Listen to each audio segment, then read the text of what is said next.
competencies, the core competencies of excellent schools. This is a multinational survey, and you'll decide for yourself whether or not it resonates with you. And then a vision for the future. And by the future, I don't mean 5 or 10 years. I mean in 1 year, in the summer of 2024, can we leave here resolved to document some successes? We've done this all over the world, and when teacher to teacher says, here's something that I tried, here was the impact on student results, and here is how it's solved, or maybe it needs to be improved. Teachers who will never believe an outside researcher will believe the teacher down the hallway, say if it worked here, with our students, with our culture, with all the other things that we have constraining us, budgets and agendas and time, that vision for the summer of 2024 is the fastest way to make change happen. It doesn't happen necessarily with hierarchy, not even with money. It happens when teachers show that these things really work. So, there we go. So let's talk about some successes. I love what you have done with early childhood education. In the last several years, you have dramatically increased early childhood, and if you had to pick one thing that will really help propel the entire education system to get better and better and better, it is that investment in your early childhood. But it's not just that. It's that you have a strong focus on the academic content of early childhood. That is wise. Let's talk about your national curriculum and assessment. I know that there is not always a whole lot of popularity with assessments, but having at least some guide to let us know how are we doing in foundational literacy every year is really important. And I hope, however, that you would not say, well, that's the only assessment. You know, okay, every few years we'll do the PISA assessments, and then every year we'll do the Dominican Republic assessments. That's not enough. I want you to think, for example, about a great music teacher. With every breath, that music teacher is assessing, is giving feedback. Higher, lower, louder, softer, faster, slower. Music teachers are great. I want you to think about, oh, I don't know, let's think of a sport that resonates with the Dominican Republic. I'm from Boston, and can I just say thank you for Big Papi? Because when it comes down to coaching, we know that they don't give feedback once a year. They give feedback every single moment. And moreover, what you do is feedback is not just posted in a database. You expect those singers, you expect those baseball players to respond to feedback, respect the feedback, and get better all the time. We can do the same thing. And I want to make sure that we also think about the improving teacher education, because you have improved teacher education. I know there's more to do, but give yourself credit for the improvements that you have already made in teacher education. Let's do the next slide. Now, let's talk about some more successes. Improvements in international comparisons. I know this is a sensitive subject, because nobody likes to see their country compared to other countries when it doesn't look particularly good. But did you read some of the details? Did you know that the Dominican Republic had higher scores on international comparisons than countries that had much more wealth, that had much more technological advantages, and you beat them not because you had extra wealth, but because you had great teachers and leaders, including people in this room who worked really hard. And that's the sort of thing. Let us never give credit for people outside for the work that teachers did. And I think everybody who does what I do as a researcher and a writer and a presenter has to have a big dose of humility to say, we're not the ones who deserve the credit. Give the credit to the teachers who actually did the work. Next slide, please. Now, some challenges.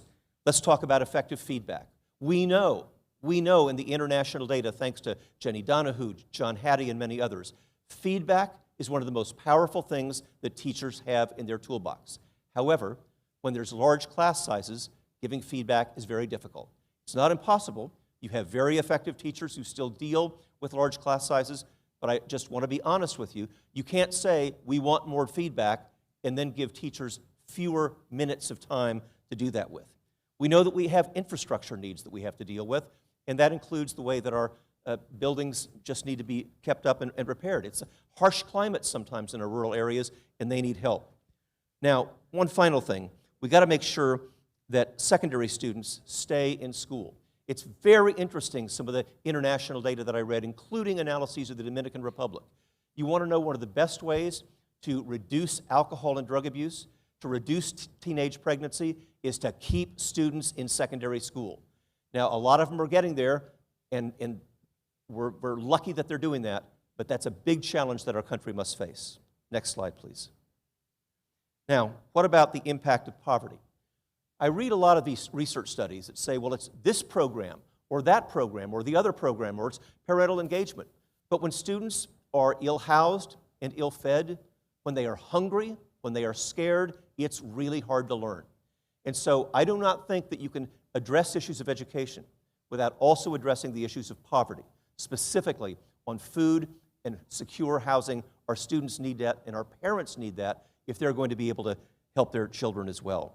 We want to make sure that we attract and get the best teachers. And I wrote about this, and here is one of the important things to remember.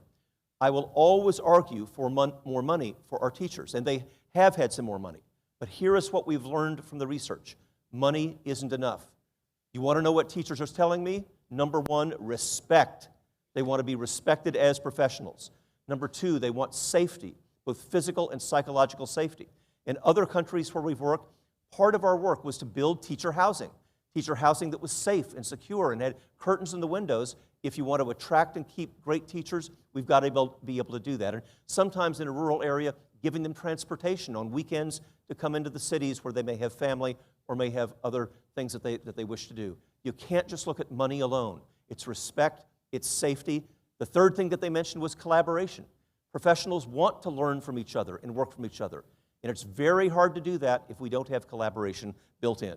And finally, they said they want the opportunity to learn. They got into education because they love learning. They were probably motivated by a teacher who loved learning. So if we want to attract and retain great teachers, we have to consider those things. Next slide, please. Now, how do we meet these challenges? The core competencies of highly excellent schools internationally come down to a very few things. And it was a large international study. I'm not saying it's the final word, but you'll tell me if you agree with these. Next slide. Focus, number one, focusing on a few things. It is very tempting when there are grant monies available, when people are trying to help you to be fragmented all over the place instead of focusing on a few things. One of the things I admire about this particular conference is that you're focusing on Spanish and English literacy. I have been to conferences where they have 47 different areas of focus. You decided to focus on a few things, and I plead with you, as we begin the new school year, make sure we keep that focus. We'll talk about feedback, instruction, leadership, and efficacy. Let's take each one of these in turn. Let's talk about focus. You know, kids know what focus is. They can, when they're highly engaged in something, they will focus like a laser. Now, unfortunately, sometimes that focus may be on a video game, but it can also be on great instruction, great conversation, building great relationships. Let's take a look at what the evidence says. The rule of 6. Again and again in the literature I see this, and in my own studies, I found that schools that had 6 or fewer priorities had dramatically better performance over the course of 3 years than schools, by contrast, that had 20, 30, 40, in one case, 70 priorities. Now, I don't care if you get a $1 billion grant, nobody's going to give you a 36-hour day or a 400-day school year. We have to focus on fewer things, and if you have more than 6 priorities, beware. It's got to be deep implementation. You know, what good researchers do is talk about the things we got wrong. So I don't want to act like I have all the answers here. I did this study of implementation, and my hypothesis was a little more implementation will get a little bit better student results. Made sense, except I was wrong. And what good researchers do is talk about when their hypotheses were wrong. Beware, friends, the researcher who is always right, who always found data to support their own hypotheses. Here's what the graph actually looks like in practice, both interestingly in academic and behavioral implementation. Level 1 to level 2, no impact. Level 2 to level 3, no impact. Level 3 to level 4, a big impact. And the evidence says if you're not going to implement deeply, don't bother. Implementing a bunch of different programs with superficial implementation will not help you. In fact, it will just frustrate teachers. Next slide, please. Let's talk about feedback. We know feedback is one of the most important things, and I am serious when I say if you want to see models, watch your coaches, watch your music teachers, because they're giving feedback that looks just like this. Next slide. We want to ask you to think about when you've been on the one receiving feedback. Now, everybody here probably gives feedback, But I want you to think about when you've been receiving feedback, what are the qualities of the very best feedback you ever received? I've asked this question of both people in education as well as people in industry, of parents, of students. Here's the things that they say they really want with feedback. Next slide. It's got to be fair. When you observe two different students, two different teachers, two different leaders with the same performance, they ought to have the same evaluation. Second, it's got to be accurate. If I could ask you to take one practical thing away to help your teachers, it is to evaluate students on how they end the term, not how they start. Think of the students that we've been dealing with, that we always deal with, who come into school, who struggle, and thanks to you, they get better. Struggle. Thanks to you, they get better. And then they wind up here. Now, you want to know what sometimes happens? Their final grade is the average of struggling and where they ended. An accurate grade would be where they end, not the average. Please don't use the average. Number 3, it's got to be specific. If you come in and observe my class and you say, Professor, you need better engagement. I knew that. I know I need to do a better job on that. Tell me exactly how. And I think one of the things that we need around the world is more coaches, more supervisors who will be in classrooms saying, not only here's what I saw, but how do I specifically get better? And finally, it's got to be timely. Do you know there are teachers who make mistakes throughout the year and they could improve them if only they had timely feedback? But sometimes they only get an evaluation at the end of the year. It ought to be the same day. Finally, we've got to think about infrastructure. And that means including the following pictures. Next slide, please. Next slide. Instruction. Notice where the teacher is. Notice where the teacher is very close to the student. It's not where the professor is at the front of the room lecturing to the students eager to learn. They're right next to the students. Next slide. Look at this teacher right there with the students, and look at how engaged they are. Next to them, not in front. Next slide. So when it comes to good instruction, the teacher is right next to the student. One of the things that we should be observing when we go to classrooms is there motion? Is the teacher walking all around very close to the students? And is there an opportunity for the teacher to provide immediate feedback so that they get better and better and better? Next slide. One of the things that we want school leaders to do is to observe classrooms that they must be following the students so that they get better all the time. Next slide. Let's say a few words about leadership. I know that's important to this group. And how do we have leadership to make sure that teachers have the time and the professional learning that they need in order to promote the objectives of Spanish and English literacy? Next slide. So leaders depend upon trust. You will make mistakes, those of you who are in leadership positions, and you will be forgiven for those mistakes if people trust you. But no matter how good you are at leadership, if they don't trust you, it doesn't matter. So how do you make trust come alive? I know you're all trustworthy people, but education is hierarchical, and people tend to distrust hierarchies. So here is what some of the leading researchers on trust say. Have a rhythm of promises made, promises kept. At our last meeting, I promised you I would do this. Today, I'm delivering. At our last board meeting, I promised you I'd do this. Today, I'm delivering. A rhythm of promises made, promises kept is how you build credibility. Next slide. Let's think about some other issues on values. All the research that I did on your country shows me that you are deeply driven by values. The thing is, leaders have to exemplify those values, and when you see, as you will in any large organization, someone step out of those values, it has to be addressed immediately. Whatever we tolerate as leaders is what we accept, and we cannot do that anymore.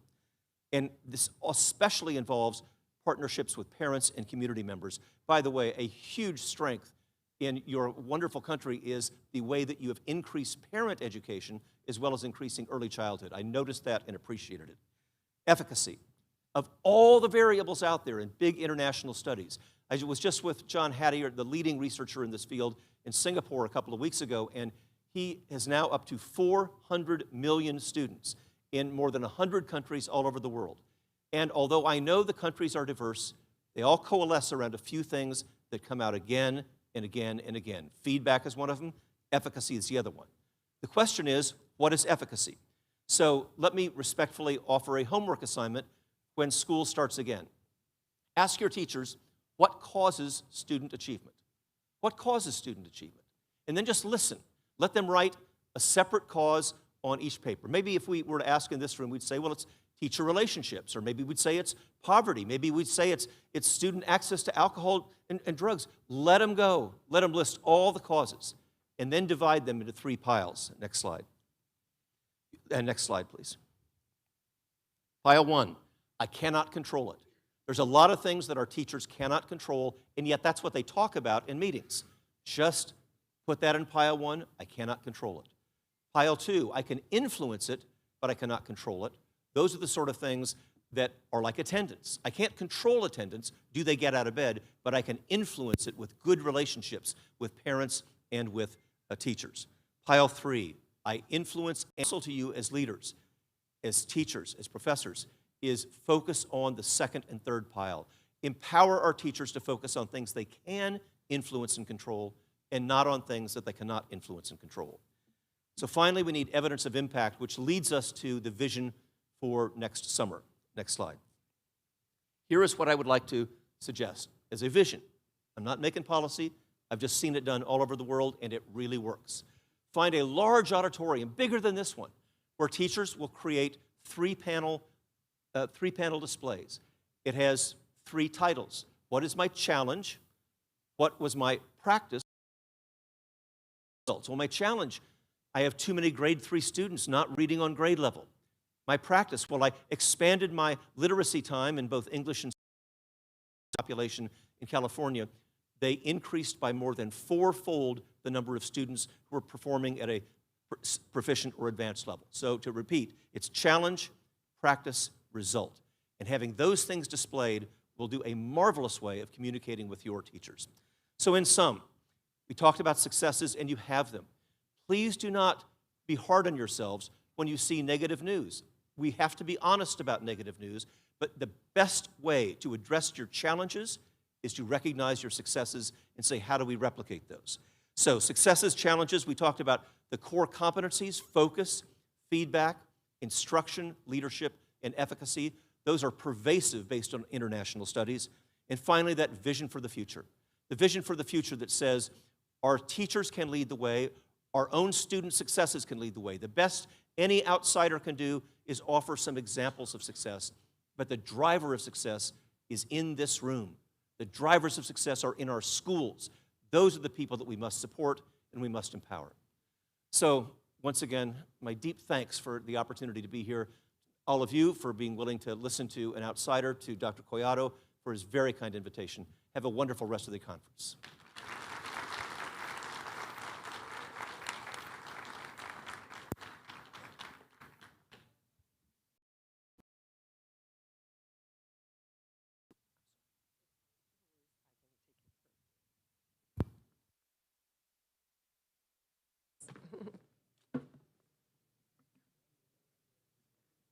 Thank you very much, Dr. Reeves.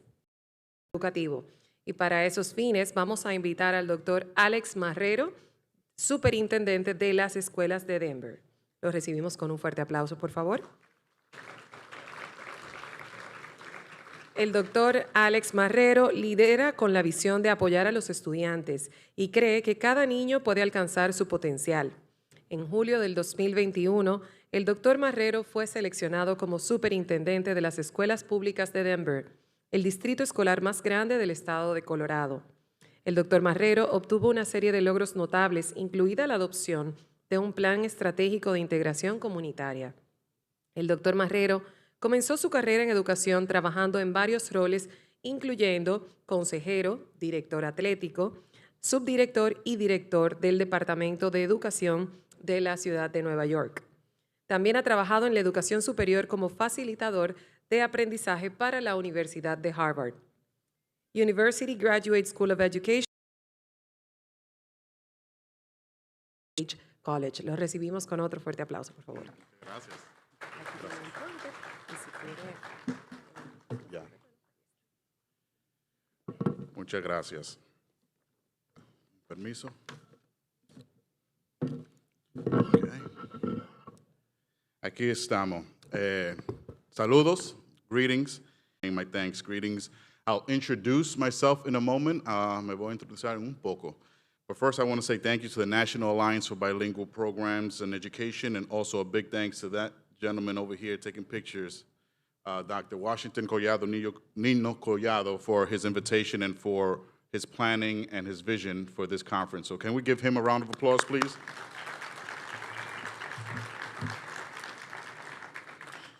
All right. And as a good presenter, just as we saw Doug Reeves, and let's give Doug Reeves an incredible applause as well, because you did an incredible job with your timing, and I'm going to make sure that I do the same thing to honor the agenda. So what I'm going to walk everyone through is a very systems level approach, which is the building principles role, right? So I'm going to start very high level in terms of policy, in terms of implementation, in terms of vision, strategic plans, and ultimately end with principals who are the drivers. Of course, the teachers are the doers. Strategy for language learning is what I hope to accomplish. But I want to start con una prueba. An educator siempre wants to start with a pop quiz. ¿Quién sabe a dónde es?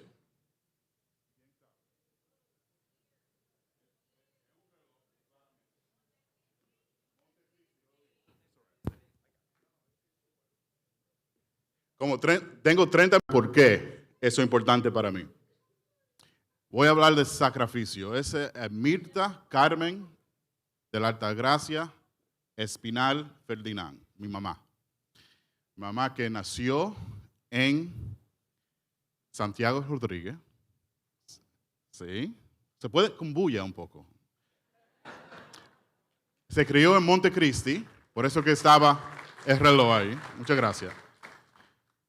Y como muchos, vino para acá a la capital a hacer una vida, y de la capital rumbo a Nueva York, Washington Heights. Conoció el loco de mi papá y se mudaron para el Bronx y me tuvieron a mí. No fue para nada. Porque ella nunca logró hablar inglés, ser ciudadana, en parte por nosotros. A cada rato, a Manolín y yo, niño, ¿quién fue el primer presidente para la prueba de ciudadanía? Y nosotros como niños no lo ayudamos. Ahora soy educador ayudando más de 100 de miles de estudiantes y adultos. Entonces el sacrificio de mi mamá no fue nada malo, porque mira lo que pasó. Lo que pasó en el tiempo. Ese niño, el piojo, lleno de piojos, es verdad. Estábamos ahí en el Bronx sin nada, pobrecito. Esos son dos alcancías, two piggy banks. Pero para nosotros era un juguete y no nos importaba. Tenían the slit right here, donde entraban los coins, pero con la mocasina y todo, feliz estábamos. Abajo no tenía mucho, pero cada vez que había un cumpleaños, una reunión, nada. That's where I was raised in el Bronx, and that's a real sign.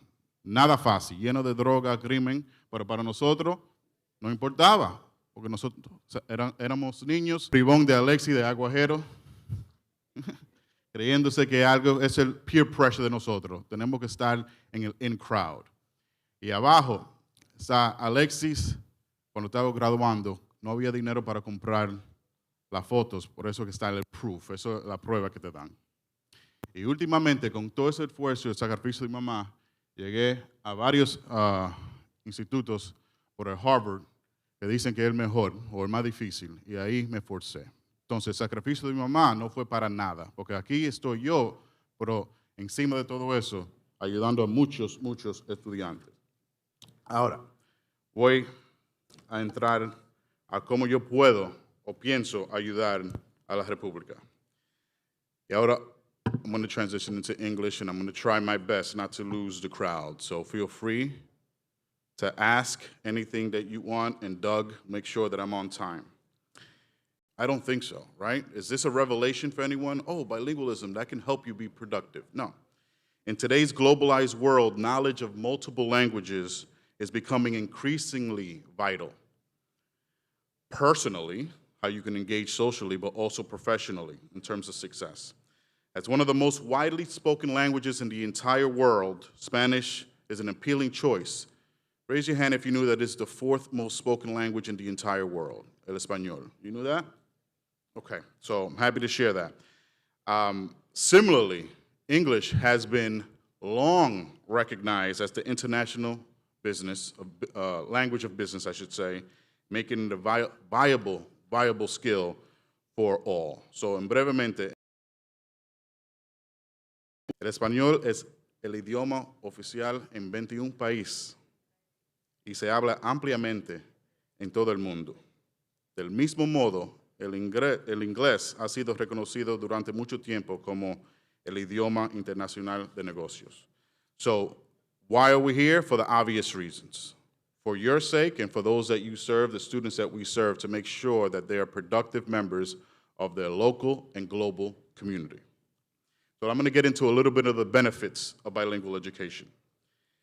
Increasingly popular in recent years, as we know, offers opportunities for students to become fluent in multiple languages, obviously, from a young age, and that's the opportunity when I'm going to get into the stats in a moment. Improves cognitive development, increased cultural awareness. The more that you engage with the language, the more you're curious about that culture, the more that you want to know about other people that may not have the same upbringing as you, who may not even look as you, hence that term equity that we love to use. And of course, it will enhance job opportunities, shown that bilingual individuals have higher levels of academic achievement and are better equipped to communicate effectively in our multicultural world. In a moment, I'll share some statistics with you all.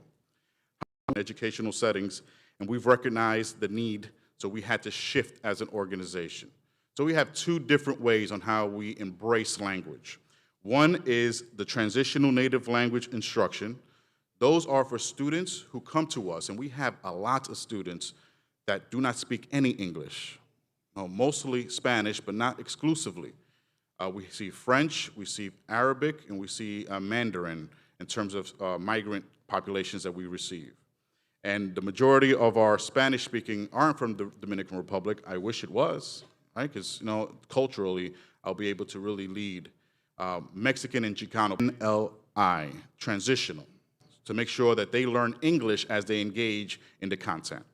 However, knowing that we want to make sure that our students are prepared, again, for the jobs of tomorrow, we developed this two-way dual language program.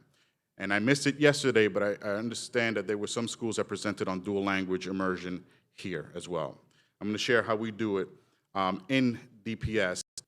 So obviously, by offering Spanish and English instruction, students are able to not only develop the language proficiency, but also gain cultural competency. And that's a term that I want everyone to walk away with. We understand language, but culture comes along with it in terms of how you engage with the individual, engage with a profession or a country, right? Without that, you'll have a lot of issues. I'm not going to mention it now, but when you see me around, ask me about the cultural impact cuando este dominicano llegó a Colorado.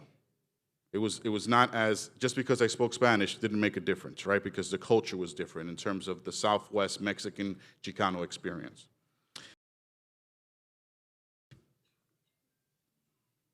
If we get into there we go.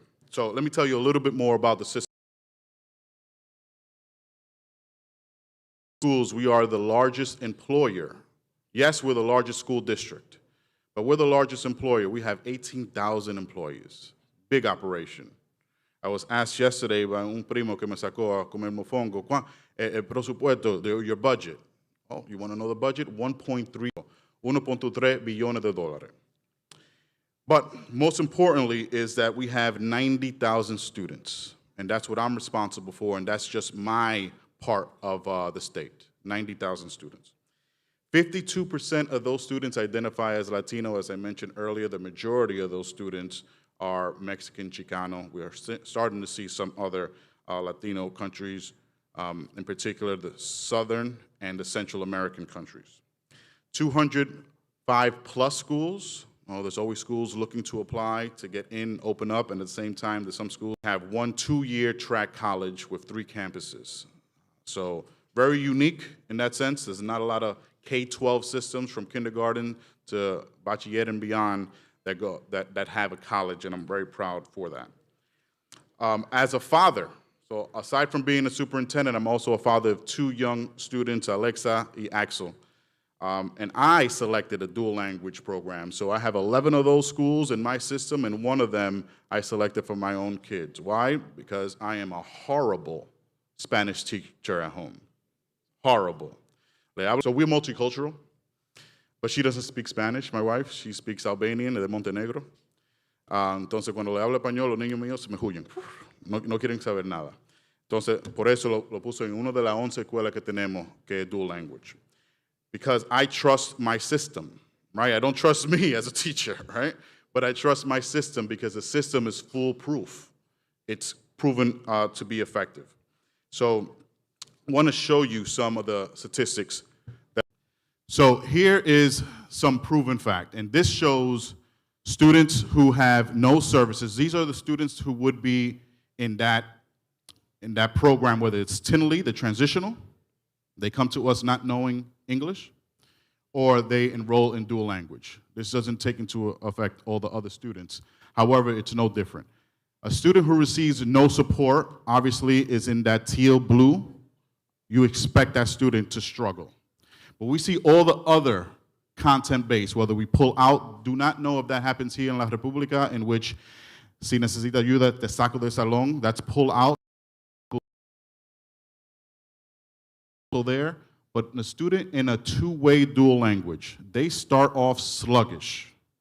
And in the United States, maybe my colleagues will agree with me, we do too much testing early on, meaning a youngster who's in the 3rd grade, 4th grade, dale una prueba, I could be less concerned about what they know in terms of earth science and ciencia if they're learning a language that is foreign to them, right? So I don't pay attention much to what happens in the 3rd, 4th, 5th, 6th grade, but look what happens when they go off into late middle school and high school. Students take off. It does something to you. There's a lot of evidence. Cognitive.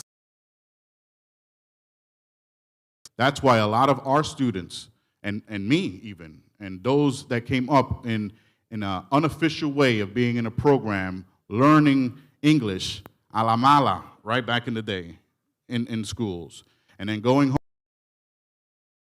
español, o si no, that was the poor man's transitional program. What we did, educators, is said, okay, there's a model here, and we put it into a system, right? So I encourage, let me go here. All right, so I'm painting a picture as if we have it all figured out, and we do not. We're a learning institution, right? Everyone is a learner. The lady who introduced me said that I just developed a strategic plan. Yes, I did, and it's coined that every learner thrives. We're here for the students, the 90,000 students, but I'm also an educator. If you're my employee or partner colleague, I want to make sure that you develop, hence why I'm here. No? Every single time that man puts words on paper, Doug Reeves and now Collado and that illustrious team that he's built over here, right, those co-authors, they don't know that, but I steal those ideas. We have permission, don't want to give a permission on your behalf, but anything that you see here, you have permission. It's not a good term at all. That means that I steal a lot. I steal content, I steal best practices, and I'm giving you an invitation to come into the dark side, if you're not already there, to steal anything that you see today. That's how we learn and we develop.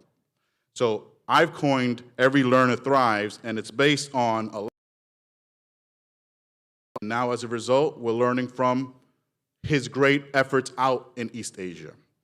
I've taken that as best as I could and tried to bring it into education again, trying to steal the great ideas from all. So I've coined the term, we're getting better at getting better, because the statistics I showed are not too shabby. But I also know that there's an opportunity to growth. And I also know where to tap on the shoulder. So I go to the top. I went to Harvard, and I said, hey, Harvard, let's engage in this collaborative.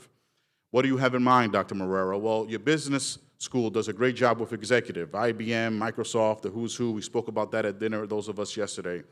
But we also have the School of Education, in which I'm familiar with, and education is a business. Yes, I said it. What student did what opportunities did we open up, what pathways did we open up, and what achievement can we point to. That's the only difference. There's not many organizations in the world that can say they have $1.3 billion coming in and out of their system, right? So I acknowledge it, it's not taboo, but I also see it as opportunity to have the business sector and the education sector say, okay, let's work on something collaborative. Again, getting better at getting better. And this past summer, we engaged in a summer initiative at Harvard with the Brainiacs, and I changed their approach. Instead of it being about, I said, let's talk about dual language. You should have seen that experience. And as a result, I put it on their scale, and we're going back actually in a month to see how we've done after 1 year of implementation. Here's offer a seal of biliteracy. So a student who graduates a diploma, they shake their hand, no, they say, Nino Collado, congratulations. That diploma means a whole lot when you had other pieces on it, seals, medals. So what we've established, and this exists in many other systems, in New York, where I'm originally from, we have a seal of biliteracy. In Denver, we have a seal of biliteracy. That's simply saying that a student engaged in a pathway learning experience for at least 2 years and proved in an oral assessment, a conversation, a written exam, so they can show that they have proven to be biliterate in another, making them more competitive after they leave us. There's an opportunity for you all, and you don't have to reinvent the wheel. Take what I'm sharing with you all, or tap one of us on the shoulder so we can show you how we did it. That's where your public schools now become competitive with your private schools, because I know about that, but also competitive out in the world, right? So you can show what a student has achieved. Let me show you what that looks like. Tonight, we are going to that the MLE department started 8 years ago. We have an exciting celebration. We invite all of our seniors that are graduating with the seal of biliteracy. They bring their families.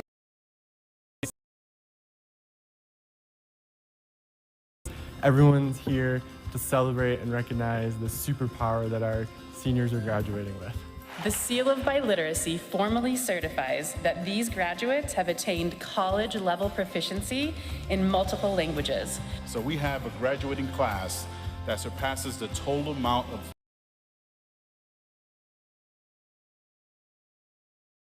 remarkable achievement. Language skills are more valuable than ever before. In fact, studies have shown that bilinguals are able to develop academic as well as professional gains. They have better cognitive abilities, including problem-solving skills, enhanced memory, and a greater ability to focus and multitask. Bilingüismo en español.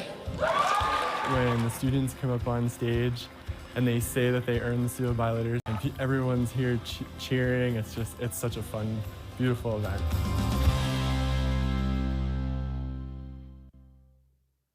So in DPS, I inherited, Alan, if you can bring me back. Tonight, we are going to celebrate. We started with 195 students who earned that seal. 8 years of doing it. We just celebrated, that was a video from last week, over 1,000 students. 10,000 students who are looking to go off into college, career, or explore. That's 1/10 of our students who had proven, and not just in Spanish, we saw a lot of languages, French, Italian, Arabic. So I invite the Dominican Republic to really look at that, because that's something that you can easily program but also show evidence of. And it takes a child. We know this African proverb, right?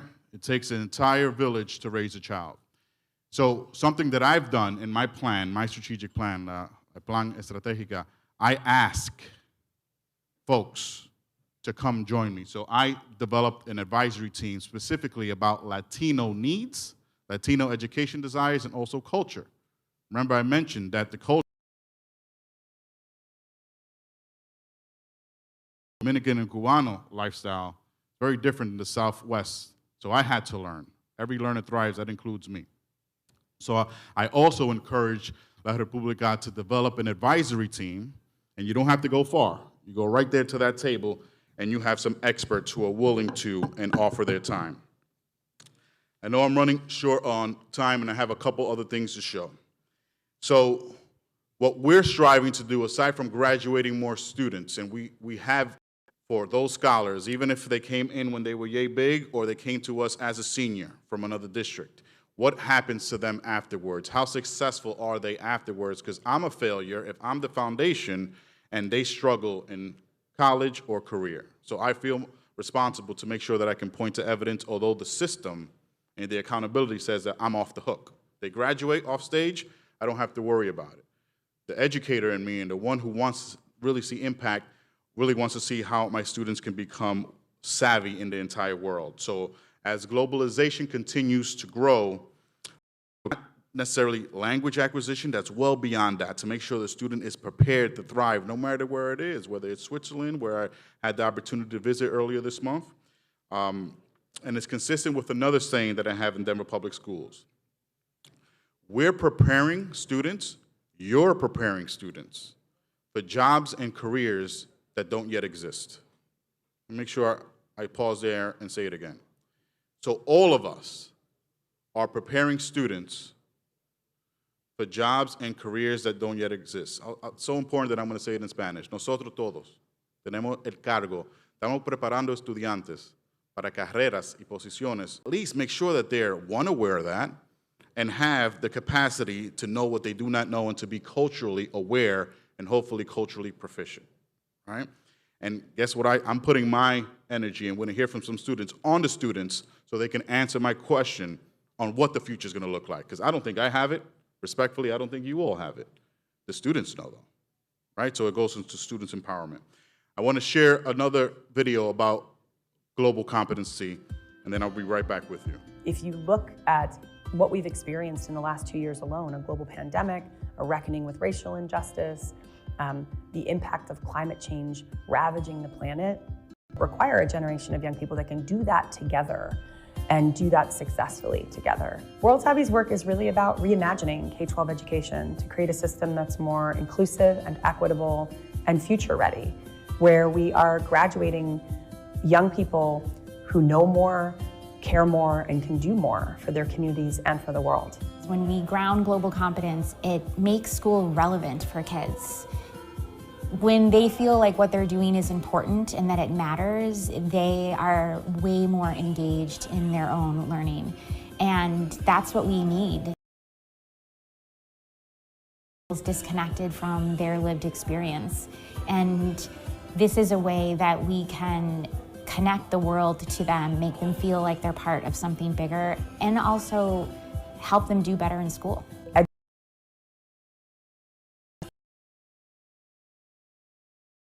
To partner with us because they understand the urgency of reimagining K-12. So our partnership with World Savvy has been amazing because we've been able to take what we do as an after-school club and start to really infuse that throughout our buildings and into classrooms where kids can work with the same principles and concepts every single day.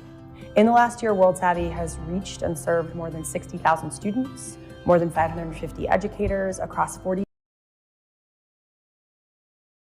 That dramatic growth happened in COVID, when everyone had to pivot and adapt and find new ways to connect with students and educators and to be building these kinds of competencies that, ironically, the need for them was being demonstrated literally right across the world as we all grappled with a global pandemic.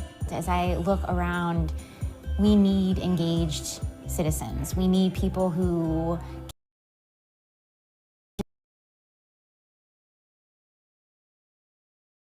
and who are able to find success in. Okay, get the gist, I hope.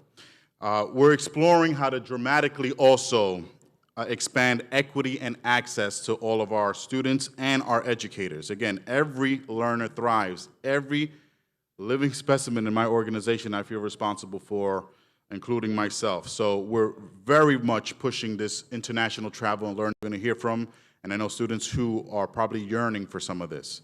I have a system that I'm fortunately in charge of that I open my doors to, right? So you all can come, we can come with, we can come to, and we can do an exchange. The best way to learn. We've started that with Switzerland already. We've started that with the Philippines. And you know I want to do it here because not only do I have a connection to this incredible place, I know that there's a need and symbiotic relationship. We're going to grow, you're going to grow.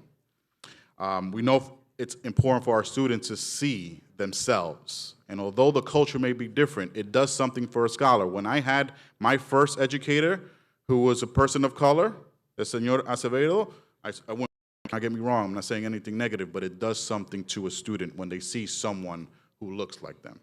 So this is my invitation for you all. In terms of DPS, I've mentioned, there's another video here. And let me show you this video and then I'm going to conclude, I promise.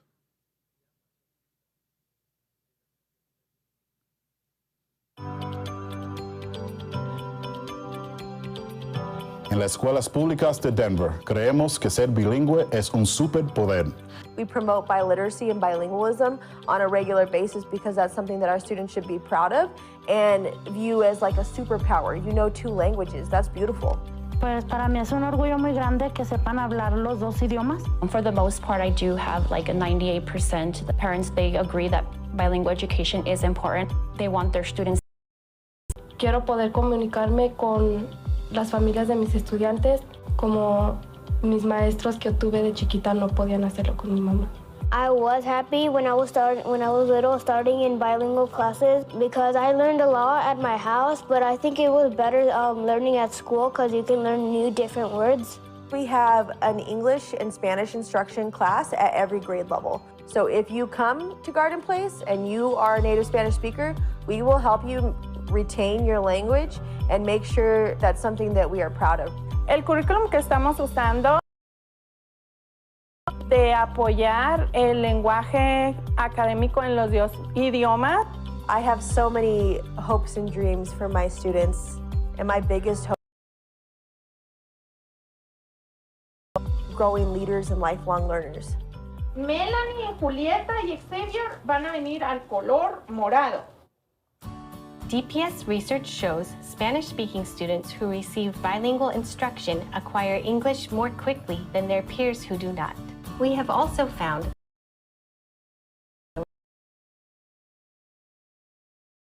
within 6 years and consistently outperform their peers on Spanish assessments.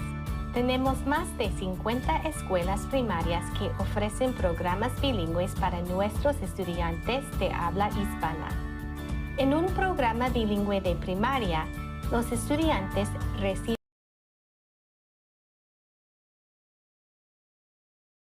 a medida que los estudiantes avanzan en el programa, la cantidad de instrucción en inglés aumenta gradualmente hasta que haya un equilibrio de 50-50 de instrucción en español e inglés, de 4º grado en adelante.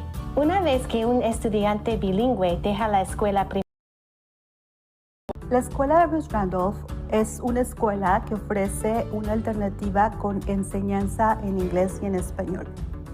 En este caso, nosotros estamos promoviendo que los alumnos mantengan el idioma que ellos aprenden en casa, al mismo tiempo que fortalecen en sus clases su conocimiento académico de inglés. ¿Qué más contiene en la primera parte del periódico? Pues sí, de chiquita sí estaba muy difícil, pero ahora puedo usar los 2 lenguajes si no entiendo algo en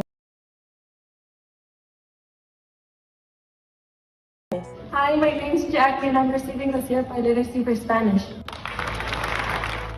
Here in our school district, we work to provide a pathway for our Spanish-speaking multilingual learners to graduate bilingual and biliterate with a seal of biliteracy through our high-quality bilingual programs.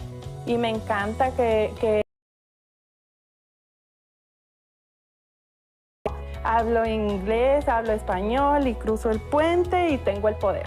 Soy bilingüe, what's your superpower? Soy bilingüe, what's your superpower? Soy bilingüe, what's your superpower? Soy bilingüe, ¿cuál es tu superpoder?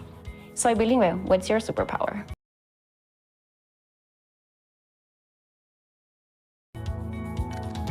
Si tienen un superpower, hagan bulla, por favor. All right, very good.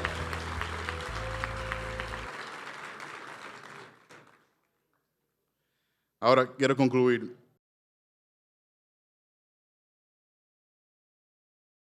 Dominicano sabe que la pelota está en la vida mía. So I like to win. I don't like to lose. I'm very competitive. But I'm also a good luck charm. Let me explain. I've been in Denver for 2 years now, entering my third. First year, the Colorado Avalanche won the Stanley Cup. You guys may not know about hockey. You know hockey? Patinando? They won. I say it's because I was there. We will win the national championship in basketball because they're the best team. No, big, yes, let's go Nuggets. And I'm going to say that's because of me as well, all right? So I believe I'm a good luck charm.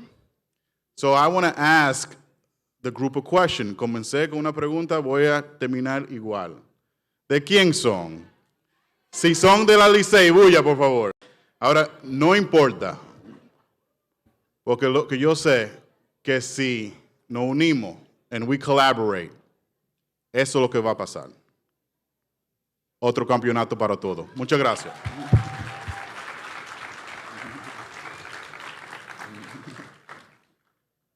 Gracias, Alex. Nosotros somos amigos, nos hemos conocido en diferentes ciudades de Estados Unidos, siempre vamos y damos conferencias juntos. Yo quiero saber, Alex es el presidente electo de la Asociación Nacional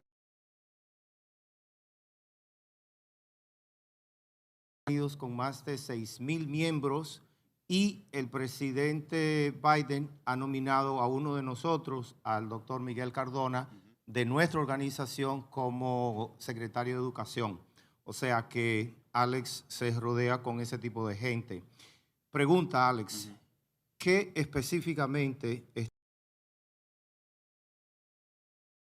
con la República Dominicana, los enlaces que tú tienes desde nuestro compañero en Los Ángeles, en Nueva York, etcétera, pero Denver con la República Dominicana, ¿qué tú nos puedes decir que podemos abordar concretamente?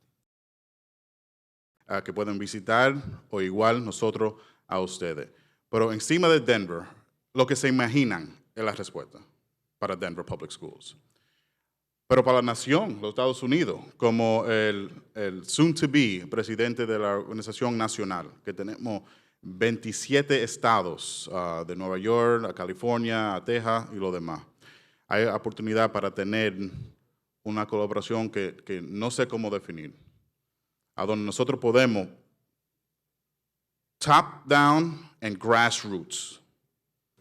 We can even name the Dominican Republic as a state affiliate, which is really pushing it. Imagine that. The Dominican Republic and administration se llama ALAS. ALAS, porque nosotros juntos volamos más. Entonces, la puerta está abierta, lo que desean sobre los estudiantes, los profesores, o colaboración, o si, if you want to do an advisory team as well. Aquí estamos. So, no sé si es suficiente, pero lo que desean es la respuesta. Muchas gracias.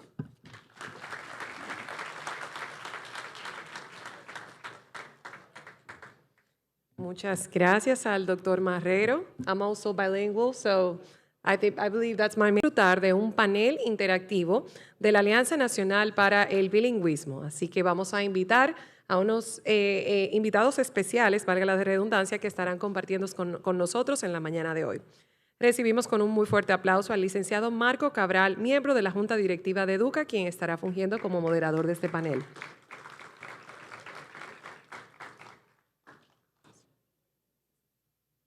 Recibimos también a la señora Ligia Enríquez, coordinadora de lenguas extranjeras del Ministerio de Educación de la República Dominicana.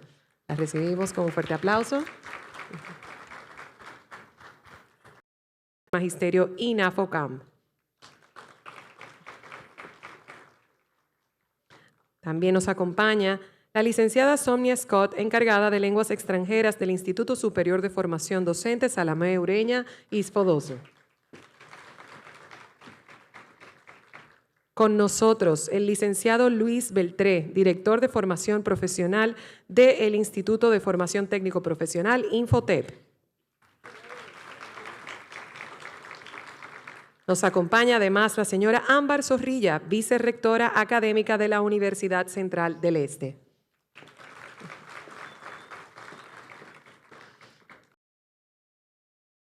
No menos importante, nos acompaña la maestra Carlans Camacho, directora del Teacher Development Center y Educación Continua de UNICDA. Fuerte aplauso.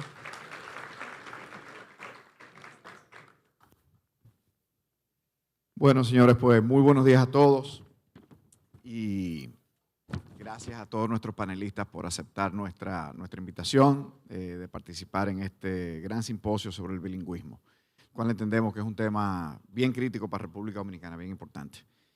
En este panel de la Alianza por el Bilingüismo de la República Dominicana, lo que buscamos es realmente resaltar la importancia de las alianzas entre los diferentes sectores que se involucran en la educación en República Dominicana para lograr realmente una mucho más exitosa, o sea, que sea funcional. Está más que comprobado y avalado por cientos de estudios que el bilingüismo y el multilingüismo expande los niveles cognitivos de los alumnos, proporciona mayores oportunidades de empleos de más alto rendimiento y expande los conocimientos y el aprecio de las culturas entre los pueblos. Este simposio internacional hacia una estrategia nacional y multicultural para la educación bilingüe del español y el inglés es el escenario ideal de nuestra República Dominicana. Este simposio nos proporciona la oportunidad de obtener ejemplos de modelos que nos pueden servir de referencia, pero además insta a las instituciones directamente involucradas con la educación en la República Dominicana a comprometerse a prestar todo el apoyo necesario en las áreas de capacitación docente, colaboración, coherencia curricular y muchas otras áreas pertinentes a la educación en general y en particular para universalizar la educación bilingüe español-inglés en el país. En ese marco, promover ideas que lleven a una mayor colaboración interinstitucional en beneficio de nuestros estudiantes dominicanos.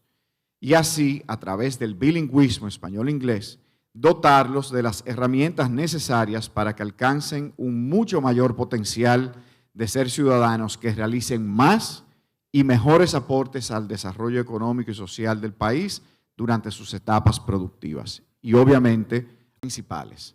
Una primera etapa donde cada uno de nuestros panelistas hará una breve presentación sobre cuáles han sido sus roles en el tema de promover el bilingüismo en la República Dominicana.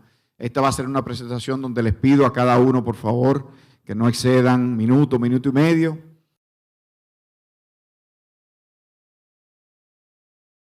Respetuoso del tiempo. Y en la segunda etapa ya abriremos el panel en sí, donde intercambiaremos con cada uno de nuestros panelistas sobre dos ejes temáticos principales. El primer eje tratará sobre cuáles han sido los retos y oportunidades evidenciados por cada una de las instituciones aquí. En el eje, los participantes nos expondrán brevemente algunos ejemplos de buenas prácticas que les han dado resultados sobre el tema del bilingüismo. Sin más, invito a la licenciada Ligia Enríquez a realizar su introducción y presentación, recordando que el tiempo es limitado. O sea que vamos a comenzar en ese mismo orden, en el mismo orden que están sentados. Gracias. Los presentes. Realmente mi nombre es Ligia Enríquez, como ya lo dijeron, soy la coordinadora de lenguas extranjeras en la Dirección General de Currículos del Ministerio de Educación. En este rol, pues me ha tocado, tengo el idioma inglés, porque nosotros no lo tenemos como un bilingüismo, lo tenemos como una instrucción de inglés, como una ayuda, un soporte con horas limitadas y con el personal con el que disponemos. Creo que estamos haciendo un fortalecimiento del mismo a través de capacitaciones, porque luego veremos que todos sabemos cuáles son nuestras debilidades y nuestras fortalezas. Gracias. Buenos días para todos y todas. Mi nombre es Francisco Ramírez, director del INAFOCAN. El INAFOCAN es una institución descentralizada porque aquí hay mucha gente que tal vez no conocen el INAFOCAN. Es un instituto de formación del maestro, principalmente la formación continua, la formación de posgrado, aunque también tenemos programas de formación inicial.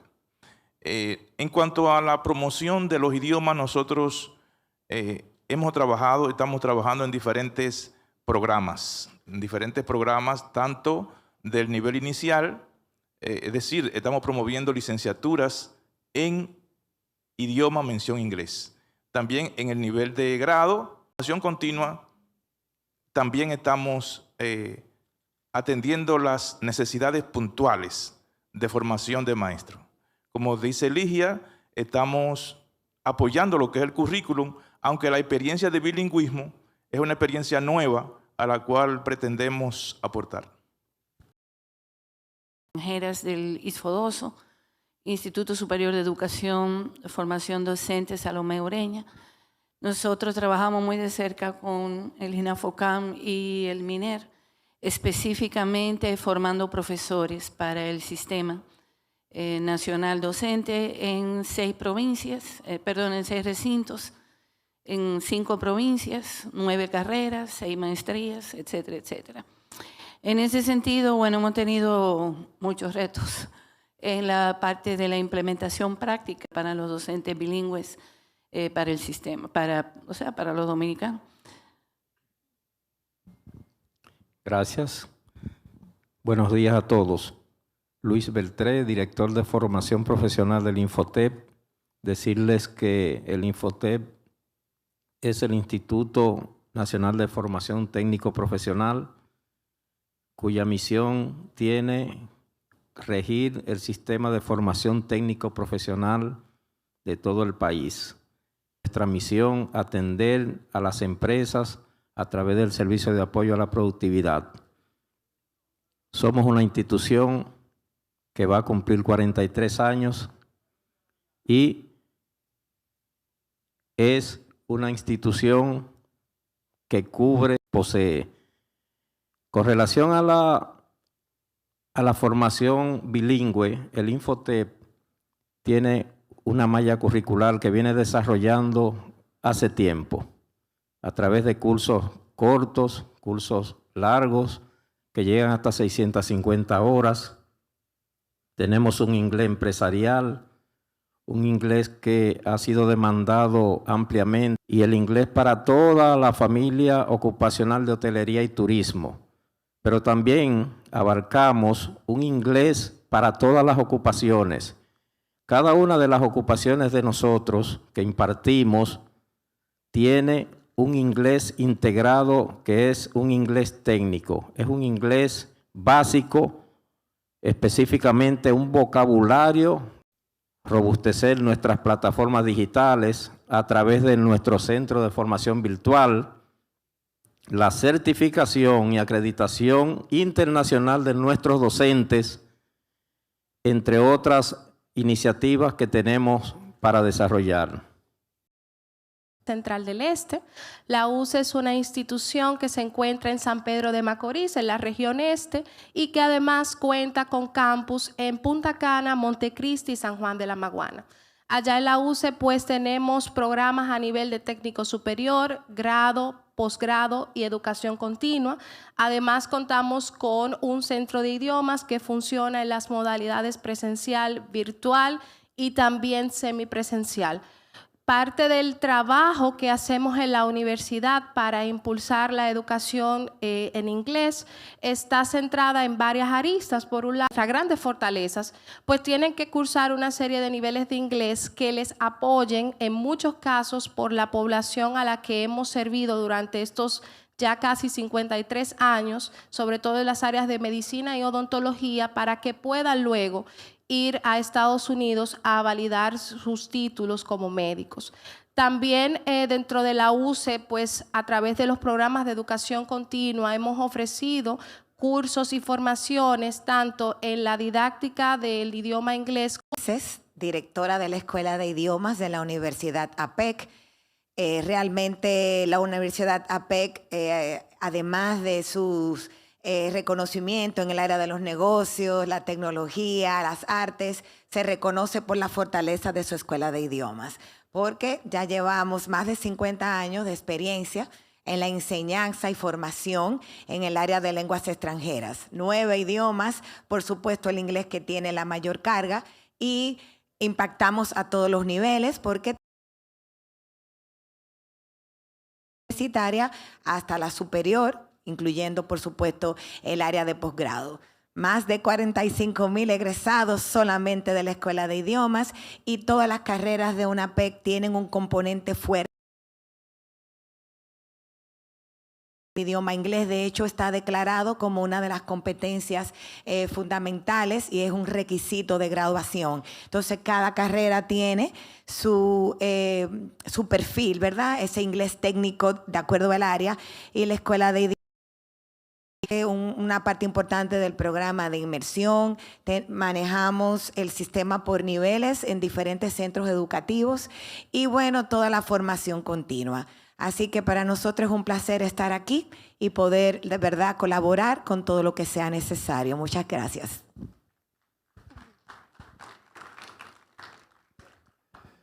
Muy buenos días, mi nombre es Carla Camacho y vengo en representación de un complejo académico. Somos un binacional, miembros de habla, y también somos un American Spaces para el Departamento de Estado. El Instituto Cultural Dominico-Americano, rector, en programas de inglés. Comenzamos desde nuestra unidad de preescolar, pasando por nuestro Dominico Americano School, colegio acreditado con currículum americano también. Luego, pues obviamente nuestro baluarte, que es nuestra escuela de idiomas, que actualmente está sirviendo a más de 10,000 estudiantes en sus 12 recintos alrededor del país. Luego, obviamente, tenemos la y los másters también en TESOL, ambos. Eso también contando con la parte de negocios, hotelería y la parte de educación también inicial. Dentro de la universidad también tenemos una sombrilla de Lifelong Learning. Dentro de esto tenemos una gran oferta y fuerte oferta de educación continuada con más de 40 programas. Dentro de esa educación continuada tenemos lo que dirijo también, que es el Teacher Development Center, educación continuada especializada para líderes educativos, donde trabajamos de la mano con la embajada y otras instituciones que también están presentes en el panel en certificación, como han sido los productos de las guías que hoy en día son los libros en MINER. Gracias. Y de la misma manera, pues tenemos otros espacios en la parte cultural, como son los espacios culinarios, la escuela de arte. Nada, sorry. Perdón que no tengo problema. Pero vamos a comenzar contigo misma. Okay. Correcto, entonces, en vía contraria ahora. Háblanos un poco y comencemos ya con la parte interactiva desde su institución. Que han podido, digamos, evidenciar durante los esfuerzos por realmente impulsar el bilingüismo español-inglés acá en República Dominicana? Pudiéramos mencionar muchos, pero sí voy a quedarme en el área que actualmente manejo, en el que tengo contacto y récord. Y uno de los grandes retos, que lo mencionábamos ayer en una conversación que tuve con Rina,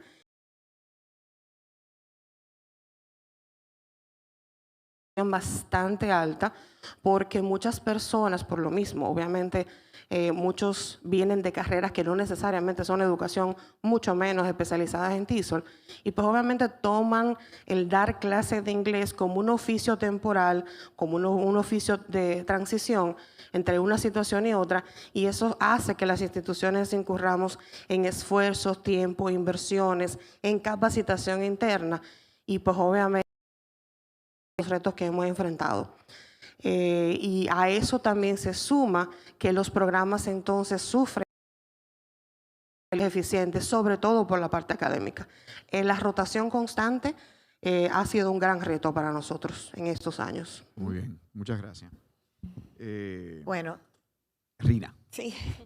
Bueno, abundando un poquito, porque creo que el denominador común ha sido el tema de la retención. Tienes que trabajarlo, por supuesto, porque hay que ofrecerle una carga académica que le permita vivir unos beneficios adicionales, que se sienta animado, porque el que habla inglés, por supuesto, tiene la facilidad de moverse a cualquier otro trabajo. Entonces, el tema de la capacitación, yo creo que uno de los elementos por lo que más sufrimos es que muchos llegan con su certificación, pero no tienen el dominio de la lengua adecuado para poder impartir, o al revés, llegan con el dominio de la lengua, pero no están certificados como docentes. Entonces ahí viene toda esa unidad de capacitación, la pieza clave que tenemos que tener de manera activa permanentemente para poder responder, en el caso nuestro, a todos esos programas, ¿verdad? Con estos docentes con diferentes perfiles que puedan cubrir. Bueno, en el caso de la UCE, pues los retos me identifico con los que dicen mis compañeras del panel. Por un lado, sobre todo en la zona de Montecristi, San Juan, de la Maguana, muchas veces se nos resulta difícil el tema de reclutamiento de docentes con el nivel requerido de inglés. Entonces pasa lo que compartía Rina, que muchas veces o tenemos que apoyarlos con formación para apoyarlos con el nivel que necesitan o apoyarlos con lo que son capacitaciones para lo que es la enseñanza-aprendizaje del idioma. Sin embargo, para no redundar en eso, yo creo que otros de los retos que tenemos, todos los líderes que estamos aquí, es en asegurarnos que el docente en el aula desarrolle su rol como líder instruccional. Y eso depende también mucho de nosotros, los líderes académicos que estamos, digamos, para dar ese seguimiento y ese acompañamiento al buen desarrollo del programa formativo que se ha establecido para ese curso o asignatura, de que se pueda cumplir con los niveles de calidad necesarios. Por último, pero no menos importante, en el caso de nosotros también hay un tema o un reto que gracias a la virtualidad se ha podido sortear, que era antes con el tema de la disponibilidad de recursos interactivos para el desarrollo del inglés, porque pero previo a la pandemia se creía que todo tenía que ser presencial y eso hace que los recursos humanos pues fueran más finitos. Pero ya ahora, después de la pandemia, con la virtualización y todas las herramientas que hay disponibles para integrarlas al proceso de aprendizaje, yo creo que esa también es una oportunidad que todos estamos explorando, integrándolas en el desarrollo del currículum dentro del salón de clases. Excelente. Coincido con ella, con el gran. Nos da mucha dificultad conseguir los docentes porque tratamos de hacerlo de buena manera, aplicándole las pruebas que tenemos. En el caso de Infotep, desde la prueba A1 hasta la C2, para participantes y para docentes. Y la selección se nos hace difícil. Otro gran reto,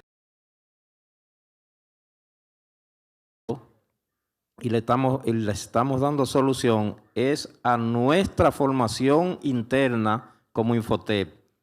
Todo aquel que trabaja en nuestra institución se está formando en el idioma inglés. De hecho, esta gestión ya está desarrollando los cursos. Ahora mismo el Infotep está en un proceso de expansión. Un proceso de expansión para llevar la formación a los sitios más remotos, a los más lejanos, donde los jóvenes no pueden tener acceso a nuestros centros que tenemos instalados en nuestras provincias. Y estamos llevando esa expansión a través de nuestros talleres móviles, que tenemos 56, y también a través de nuestras aulas de idioma a los jóvenes. Esa ha sido una gran oportunidad. De esas aulas tenemos para instalar 40 aulas que no son móviles, son reubicables, y la cual le llamamos talleres comunitarios, talleres técnicos comunitarios, donde los jóvenes le estamos llevando a la puerta de su casa la formación del idioma. Muchas gracias, Dolores. Sonia. Bueno, yo voy a mencionar dos problemas que no han mencionado todavía. En el caso del IFODOSU, el tiempo que necesita el estudiante para poder realmente llegar a todas las carreras y encontrar el tiempo para poder darle las horas de inglés que se requiere. Requiere mucha creatividad y sobre todo mucho esfuerzo del estudiante que está cansado y tiene muchas tareas, y nosotros en el IFODOSU tenemos un componente de práctica docente muy fuerte. que les consume a los estudiantes mucho tiempo. Y un segundo problema que me gustaría mencionar son las evaluaciones. Para que cualquier institución realmente pueda producir un producto de calidad, la evaluación es su termómetro. Y es muy difícil encontrar personal que nos ayude a preparar esos exámenes, que de lo que se encuentra en línea o de lo que traen de apoyo a los libros de texto, sino que realmente puede elaborar un examen de acuerdo a los estándares internacionales. Bien, los retos de INAFOCAN son distintos, porque INAFOCAN no es una universidad, sino que es una institución. Y en ese sentido, uno de los retos que son dos retos que enfrentamos. Uno es la dispersión. La dispersión es que nosotros queremos hacer programas masivos en el área de inglés. O sea, no un diplomado en una parte, no un curso en otra parte. Y hemos ido venciendo eso, pero de manera lenta, ¿no? Estamos diseñando proyectos y programas de gran alcance, también con el Ministerio de Educación. Y el segundo reto está relacionado con la importantización del idioma en las escuelas, con diferentes profesores y técnicos de manera científica. Y la importancia del idioma aparece en los últimos lugares, con excepción de la regional de Puerto Plata, la regional de Higüey y la regional de Barahona. De manera que estas acciones van a contribuir a poner en la agenda y en el pensamiento de la gestión de las escuelas, de los distritos, la enseñanza del idioma. Eso es sumamente importante. En cuanto a oportunidades, nosotros estamos apoyando con el fomento y desarrollo del idioma, tanto a nivel del grado, porque el grado es que un profesor que sabe algo de idioma va e imparte el idioma, pero no son profesionales del área. También estamos formando a los profesores que están en las aulas a través de diferentes diplomados, tanto de la didáctica del idioma como también para fortalecer su conocimiento. Y tenemos maestrías, principalmente la maestría de lingüística aplicada al idioma inglés y también al francés. Y también esta iniciativa, nosotros estamos participando en esta alianza y la vamos a apoyar. Muy bien, gracias, señor Ramírez. Currículum oficial en términos de lo que es la enseñanza del idioma inglés, y tenemos todo el país, zona rural y urbana, para que tengan los docentes que enseñan el idioma. Una de las cosas que tenemos, bueno, yo creo que ha sido un reto, yo lo dije ayer, nuestra debilidad, la carencia de docentes quizás para esas zonas que son muy lejanas. A veces el tener una persona que se vaya a vivir muy lejos para enseñar ese idioma, donde tiene que pasar a veces hasta ríos, no es fácil. Pero nosotros estamos tratando de que en los concursos de adaptar a aquellos docentes que todavía hoy día nos hacen falta. Y lo otro es la gestión del talento. O sea, tenemos esos docentes, pero como tenemos escasos, y así no se puede impartir un idioma con calidad. En términos de oportunidades, están sangrando, ¿verdad? Se dijo lo que se tenía que decir. En términos de oportunidades, hemos asumido oportunidades que nos da también la Embajada Americana. Y recuerden que nosotros trabajamos con dos idiomas, francés e inglés. Y lo mismo que pasa en un lado, pasa para el otro. Pero estamos fortaleciéndolos, ambos idiomas, a través de esas oportunidades que nos brindan algunas instituciones y principalmente con nuestra aliada principal, que es el INAFOCAN. Muy bien. Bueno, pues yo creo que ha sido una primera parte de nuestro panel bien basado en los comentarios y las ideas que aquí se han visto hasta ahora, que hay obviamente grandes retos para la retención de los docentes capacitados, bilingües, o sea, con capacidad tanto de la lengua como del arte de la docencia y la ciencia de la docencia, para que poder realmente llegar a los objetivos que nos hemos planteado. También como retos creo que han salido el tema de las horas limitadas de las enseñanzas de los idiomas en nuestro sistema, sobre todo en el público, pero en el privado también. Y como posibles oportunidades, el tema de las mejoras en las evaluaciones, en su elaboración, aplicación, diseño y las métricas en generales. Y creo que también dar el tema de dar la relevancia al tema de los idiomas en todo el sistema educativo de la República Dominicana a todos los niveles, desde el inicial hasta el universitario, en el público, en el privado. O sea, creo que tenemos que, y eso es una decisión de Estado, ¿verdad? O sea, creo que son decisiones de Estado que tenemos que comenzar a tomar. Institucional, dentro de los sectores públicos, de los sectores privados y obviamente mixta público-privada. Creo que ahí tenemos grandes oportunidades también hacia el objetivo que nos hemos planteado. Ya entrando de manera rápida, porque se nos va agotando el tiempo, en el segundo eje temático, nos gustaría experiencia, ¿verdad? La mejor buena práctica que han implementado, cuál ha sido y cuáles han sido, digamos, los resultados buenos que han obtenido a través de su implementación. Y comencemos ahora de aquí hacia allá. Bueno, en términos de las buenas prácticas que tenemos, yo creo que nosotros a nivel de nuestros docentes tenemos buenas prácticas. Por ejemplo, yo le puedo decir que nuestros docentes, con todas las carencias que a veces tenemos, aprender el idioma, también en el idioma francés. Esa es una de las cosas buenas que tenemos. Y nuestros docentes tienen muchas iniciativas que realizan dentro de sus aulas con las Olimpiadas de inglés, que muchos de ellos las llevan a cabo y que vamos a tratar de ponerlas ya a nivel nacional. Mientras tanto, ya la tienen a nivel regional, otros la tienen y estamos discutiendo aquella manera de poder llegar con esas Olimpiadas a través de esa práctica.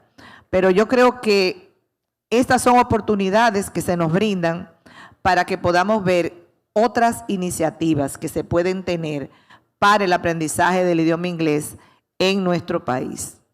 Muchas gracias.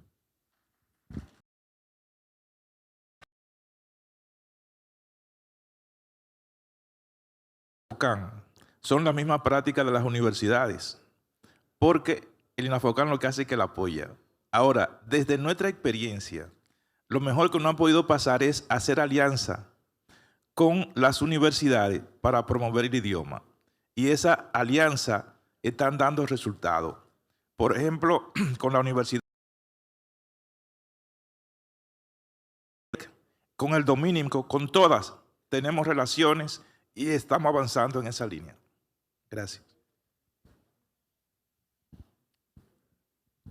Bueno, en el caso del IFODOSU, yo creo que el IFODOSU es una institución reflexiva y de hecho es paga por la institución. O sea, dentro de la carga académica se incluyen 2 periodos que son utilizados para planificación y para reflexión, se llaman círculos de estudio y de tutoría. Y lo veo como un aporte porque en el área de idiomas ahora, para este periodo de planificación del próximo cuatrimestre, está la propuesta de que nos salgamos un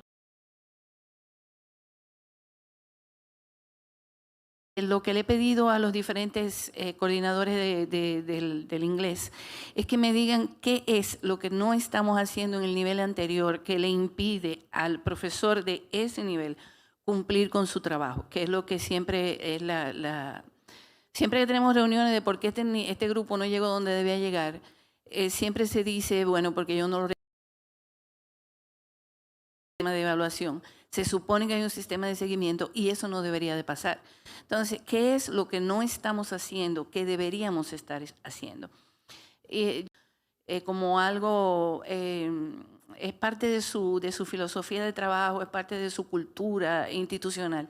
Definitivamente es una práctica que deberíamos de copiar. Y quisiera dejar clara también que aunque lo que se le paga a los profesores e investigadores y por ese tiempo de planificación y reflexión es casi simbólico, sigue siendo una buena iniciativa porque lo importantiza ante la institución. Una de ellas es el inglés empresarial. Es un inglés que no es común en el Infotep que los participantes asistan a los centros de Infotep. En este caso, nosotros le llevamos el inglés a la empresa, a los empleados de las empresas. Y eso ha sido un boom y una gran demanda, ese inglés empresarial. Y otra buena práctica es el inglés para call center. También ha tenido una gran acogida a razón de que jóvenes de la diáspora que retornan a este país se interesan grandemente en hacer ese curso de contact center, o sea, para trabajar en call center. Tenemos una gran demanda en ese sentido, por eso lo consideramos como una buena práctica. En el caso de la UCE, yo considero que una de nuestras mejores prácticas es la colaboración. No solamente la colaboración con instituciones como el INAFOCAN y de nuestros socios internacionales como Mercer University, Penn State University, Michigan State University y más recientemente con NEC. En esos programas de colaboración nosotros tenemos un programa de historia y tienen la experiencia inmersiva en la lengua, o estudiantes de estas universidades norteamericanas van a compartir con nuestros estudiantes y con la comunidad practicando el idioma inglés. Otra de las, dentro de esa colaboración, otra de las prácticas es a través de los centros de excelencia, donde en este caso docentes para fortalecer el idioma inglés, no solamente de nuestros estudiantes, o también de nuestro personal docente y administrativo, sino también de centros educativos públicos de nuestra comunidad, como una forma también de apoyar e incentivar el desarrollo de la lengua. Gracias. Bueno, nosotros desde ese enfoque comunicativo y funcional, artículos científicos resaltando, por ejemplo, el acompañamiento entre pares, que es el peer coaching. En la escuela hacemos todos los años 2, 3 semanas donde nos dedicamos a que docentes sean observados por otros docentes, o sea, un grupo de observadores y un grupo de observados. Lógicamente eso tiene una logística con sus coordinadores, y lo que se da es riquísimo, que yo aprendí de ti, esa discusión que se da entre los profesores y todo el personal. También nosotros tenemos diagnóstica. A mitad de periodo se dan unas pruebas y de salida también, de acuerdo con el marco común europeo de referencia para las lenguas. Por supuesto, ayer Patricia Chalas hablaba de esa cantidad de egresados que tiene el programa de inmersión. La Escuela de Idiomas de una PEC, desde ahí han salido muchos de esos egresados, porque somos uno de los centros más grandes, una estructura muy fuerte, con 2 sedes, 3 tandas que nos permiten. La experiencia que tenemos con el manejo del programa de inglés y francés de los centros educativos. De hecho, tenemos el caso de referencia del CAFAN, que tiene toda la modalidad general y también la técnico profesional establecida por el MINER, y esa práctica por niveles se ha replicado a otros centros que nosotros también manejamos. Es decir que muchísimas gracias. Una buena práctica que pudiéramos mencionar desde el instituto dentro de la universidad son el diseño de planes de acompañamiento, como también los planes de capacitación. Tanto lo hemos trabajado para la Escuela de Idiomas como para el Dominican American School, y de ambas voy a destacar como caso de referencia o éxito el Professional. Obviamente todos vivimos ese proceso de crisis y acompañamos a la Escuela de Idiomas en el rediseño de esa capacitación. Aseguramos ahora que cada 11 semanas los profesores tienen 9 horas de capacitación, asegurándole 36 horas de capacitación en el año a un cuerpo de 300 profesores. Y lo importante del Professional Learning Program es que clasifica la intención de las sesiones. Tienen sesiones académicas, tienen sesiones de tech tools, tienen sesiones inclusive, trataron que eso fuera algo que querían aprender. Y lenguaje de señas estuvieron también aprendiendo en algún momento, pero buscamos una formación integral donde hayan diferentes modalidades de sesiones que creo que enriquece bastante la formación del profesor para también que él valore el proceso de su formación. Muy bien, gracias Carla y contigo a toda la colaboración institucional, local, pero también internacional, ¿verdad? O sea, ese apoyo de desarrollar relaciones institucionales internacionales para el tema idiomas, la constante capacitación y el diseño curricular, no solamente del aprendizaje, sino también de esas capacitaciones a los docentes, el tema del inglés aplicado, productivo, ¿verdad? Yo creo que eso es realmente puedan ser entes productivos y puedan accesar a más y mejores oportunidades de desarrollo, y el tema del coaching y el benchmarking con mejores prácticas locales e internacionales. Yo creo que definitivamente si hacemos todo eso juntos, ¿verdad? Como sistema público-privado, pues definitivamente podremos dar pasos agigantados hacia el objetivo de realmente lograr un sistema educativo público-privado bilingüista, sobre todo en español e inglés. Bueno, señores, pues, nuestro objetivo, los felicito a todos y les pido por favor a todo el público que les dé un fuerte aplauso a nuestros panelistas. Muchas gracias por su tiempo y por participar en instituciones. Muchas gracias por apoyar esto.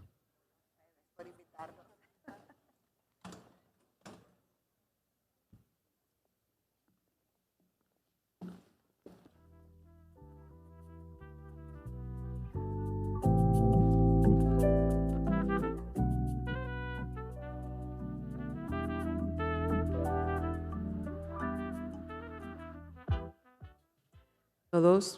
Bien, agradecemos a este panel de la mañana de hoy, las mesas de trabajo, así que les agradecemos por todos los aportes, porque en definitiva estos serán los que regirán los lineamientos que se realizarán en la tarde en los grupos de trabajo. Espero que hasta ahora todos hayan aprovechado y hayan disfrutado estos paneles y estas intervenciones, y a continuación vamos a pasar a un pequeño coffee break en donde descansaremos unos minutos a espera entonces de recibir al excelentísimo señor presidente para continuar con la agenda de la mañana de hoy. Así que descansamos unos